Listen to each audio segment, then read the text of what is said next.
CLP leader, AICC के पदाधिकारी, हमारे फ्रंटल ऑर्गेनाइजेशन के अध्यक्ष, सब लोग मौजूद थे। करीब 100 लोग आज इस बैठक में भाग लिए। कुछ 50 लोग यहाँ 24 नंबर अकबर रोड में बैठे थे और कुछ 50 लोग जूम के द्वारा बैठक में भाग लिया। राहुल गांधी जी के डिस्क्वालिफिकेशन के बाद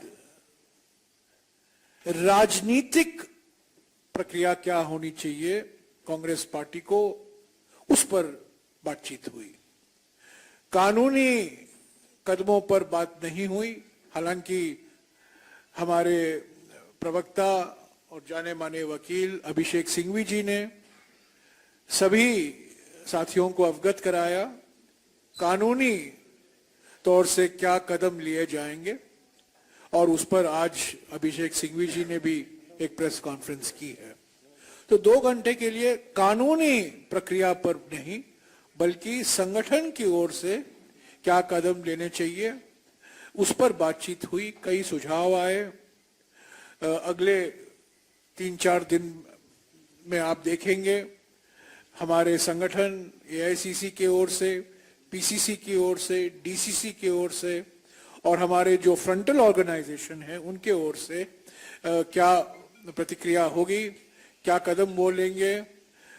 देश भर में हम ये मुद्दा लेकर जाएंगे कि राहुल गांधी जी को जानबूझकर डिस्क्वालीफाई कराया गया है, क्योंकि पहले तो वो 2014 से मोदी सरकार के नियत और मोदी सरकार की नीतियों के खिलाफ अपनी आवाज उठाई।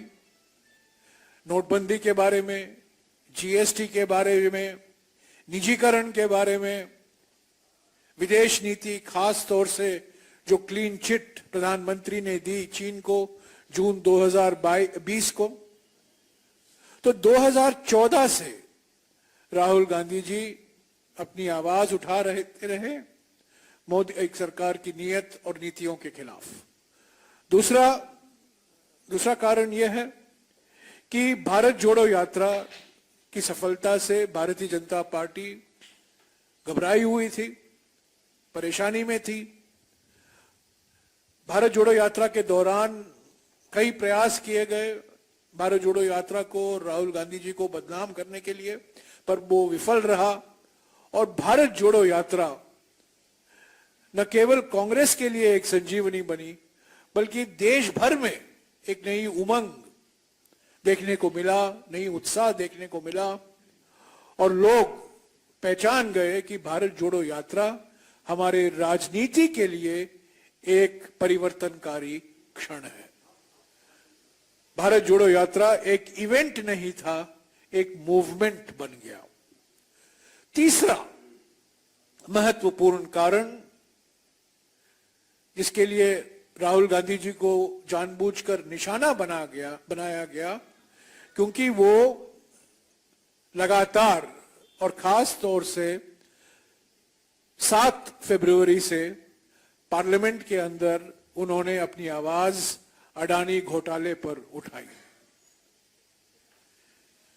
5 तारीख से कांग्रेस पार्टी ने रोज 3 सवाल पूछना शुरू किया प्रधानमंत्री से। राहुल गांधी जी ने 7 फरवरी को अपनी भाषण की। हालांकि ज्यादातर उस भाषण एक्सपंज किया गया स्पीकर से। और उसके बाद मैं गृह मंत्री का शब्द इस्तेमाल करना चाहता हूं।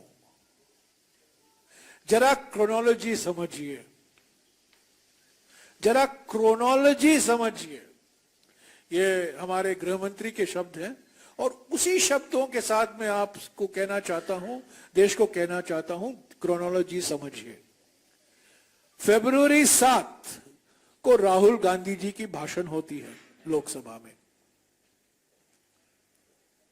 9 दिन बाद यानी कि 16 फरवरी को जो कंप्लेनेंट है, जिसने शिकायत की थी इस भाषण के बारे में, जिसने आपत्ति जताई थी, मानहानि का केस दर्ज किया था, वो जो high court, Gujarat high court में उन्होंने ही स्टे लिया था, वो स्टे उन्होंने वापस ले ली।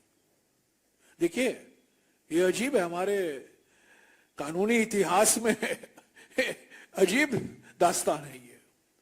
उन्होंने अपनी ही कंप्लेंट के बारे में स्टे लगाई थी, गुजरात हाई कोर्ट से स्टे मांगी थी, गुजरात हाई कोर्ट ने स्टे दिया, पर राहुल गांधी जी के अडानी के भाषण 9 दिन बाद उन्होंने वो स्टे वापस ले ली। 9 दिन बाद, 16 फरवरी को, 27 फरवरी को,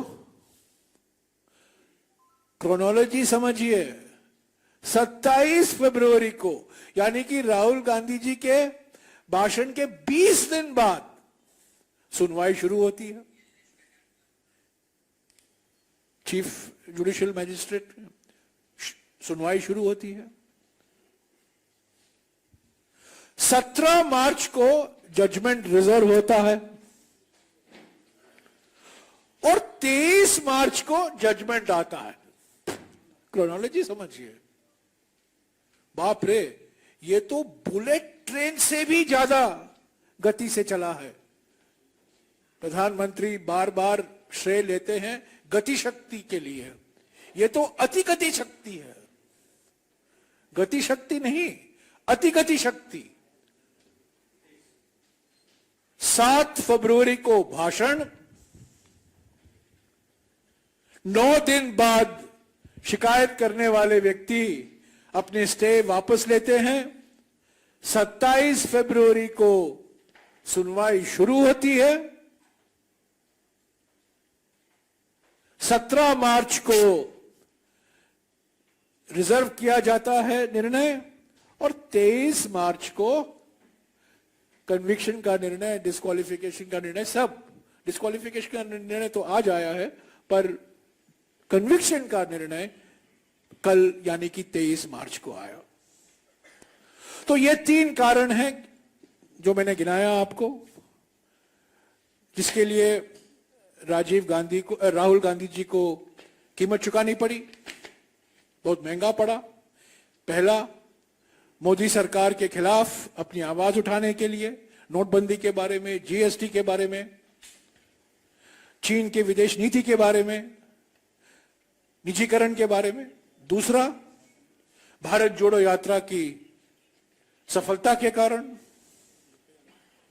और तीसरा, अडानी घोटाले के बारे में जो उन्होंने खुलासा किया, और खास तौर से प्रधानमंत्री की भूमिका, प्रधानमंत्री की नीयत, प्रधानमंत्री की नीति, प्रधानमंत्री की दोस्ती, जिसके कारण ये हम देख रहे हैं अडानी घोटाला, जो LIC, state bank of India और जो सार्वजनिक वित्तीय संस्थाएं हैं, उस पर उनको इतना नुकसान पहुंचा है।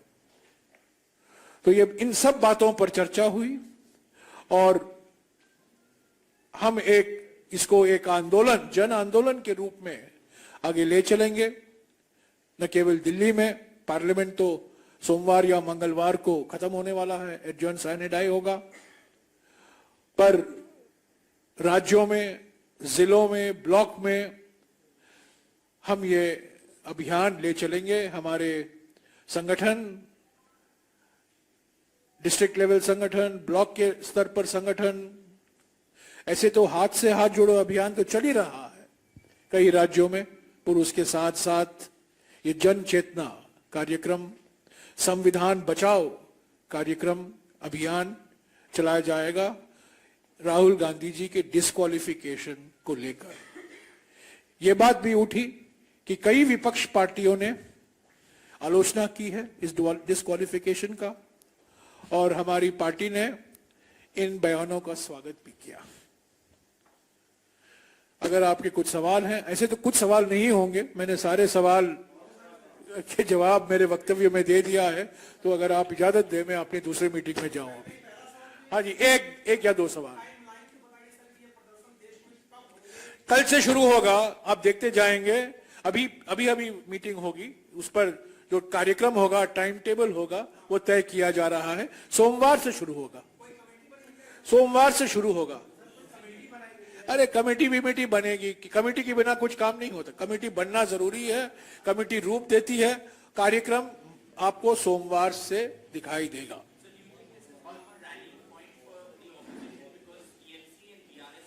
We have, it was noted today that many opposition parties have condemned the action taken by the government unilaterally with such lightning speed to disqualify Sri Rahul Gandhi. We welcomed this statements of all the opposition leaders, and yes, there was a consensus that we should now take the job of building opposition unity in a systematic way. Every day, the leader of the opposition, the Congress President Mallikarjun Kharge ji, has been meeting floor leaders of Lok Sabha and Rajya Sabha every day when Parliament is session. So we are coordinating in Parliament. Now the coordination has to be outside Parliament. And one second. And it is also very heartening to note that some parties which were not part of this floor coordination in Parliament have also now issued public statements condemning this action of disqualification of Sri Rahul Gandhi. आप थोड़ा इंतजार कीजिए, अभी अभी disqualification होने के बिल्कुल 12 घंटे 13 घंटा भी नहीं हुआ है, तो कार्यक्रम तय किया जा रहा है। थोड़ा इंतजार कीजिए, पर सोमवार से शुरू होगा। हमने स्वागत किया है और कांग्रेस उनके साथ संपर्क में रहेगी।